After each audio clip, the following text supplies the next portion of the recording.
The theme of our next retreat is quite appropriate for the time that we have now entered.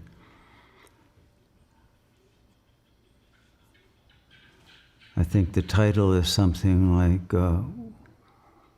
Why It's All Hopeless but Hilarious. And I think that most people today are already awakening to the hopelessness of it all, but I'm not sure that very many yet are laughing at the hilariousness of it. And I think it becomes ever more important, if not psychologically urgent, in a situation of such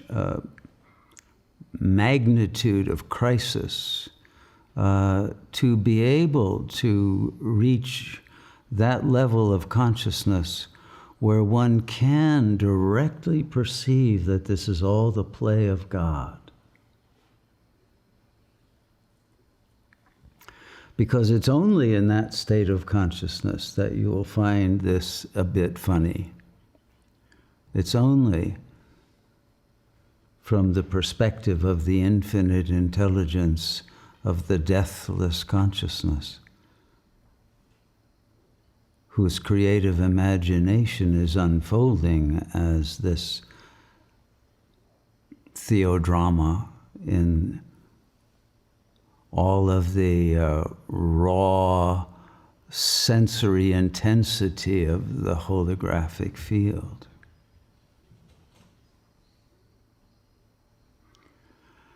And if you see this from the point of view of the ego, I think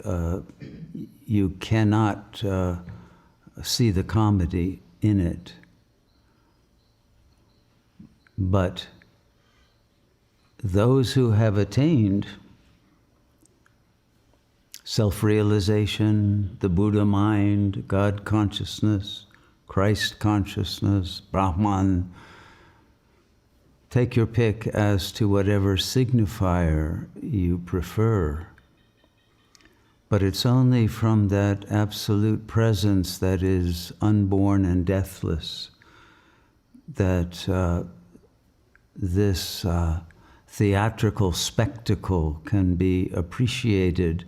in the fullness of its perfection and the nuances of beauty that are taking place at each microcosmic fractal as well as in the macrocosm as a rite of passage of ultimate significance for everyone.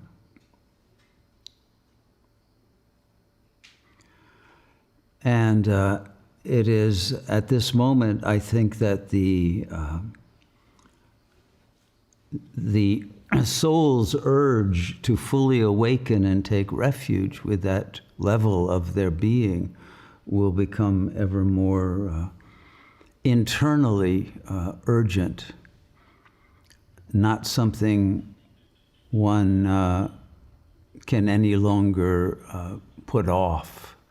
to a future that may not arise. And so in this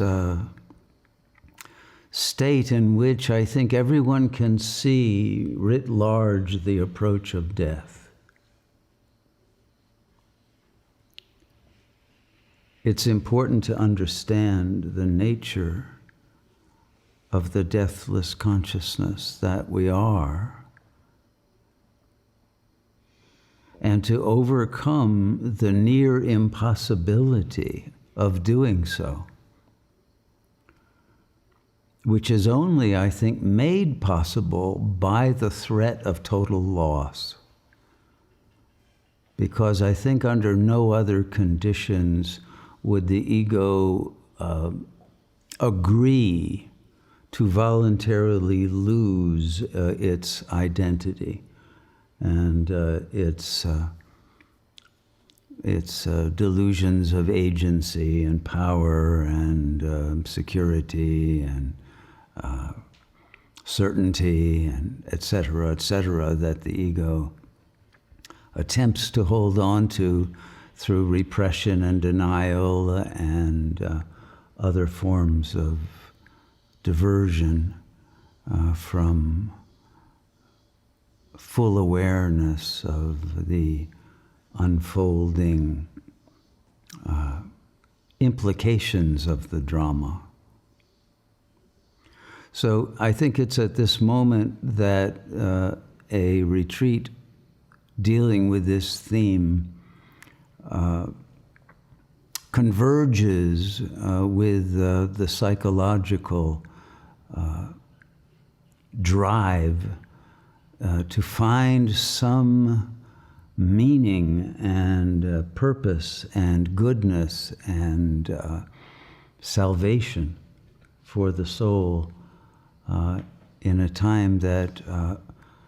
to an atheistic perspective may look completely like a hell realm that one has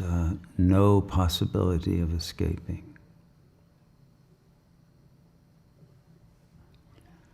And so to hear the good news that in fact we are free of that hell realm the moment we recognize our essential being is perhaps a message that people will now be open to receiving on a larger scale. So that's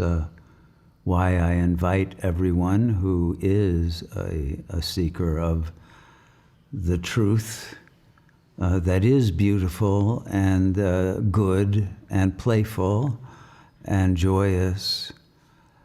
that will end in the victory of God consciousness, the complete revelation. And for those who do have the heart to surrender in devotion to the Supreme Self, the glory of the rapture is also available at any moment. And that offer of God, which comes along with complete amnesty for all one's sins and failings in life or any lifetime, and one's fear of the letting go into the unknowable in faith and trust in our eternal liberation from suffering. And so that's the retreat that's coming up, and I hope that all the seekers who do want to find and take refuge with God will attend with such open hearts that you are able to have not just an intellectual grasp of this truth, but a direct merger into the supreme reality.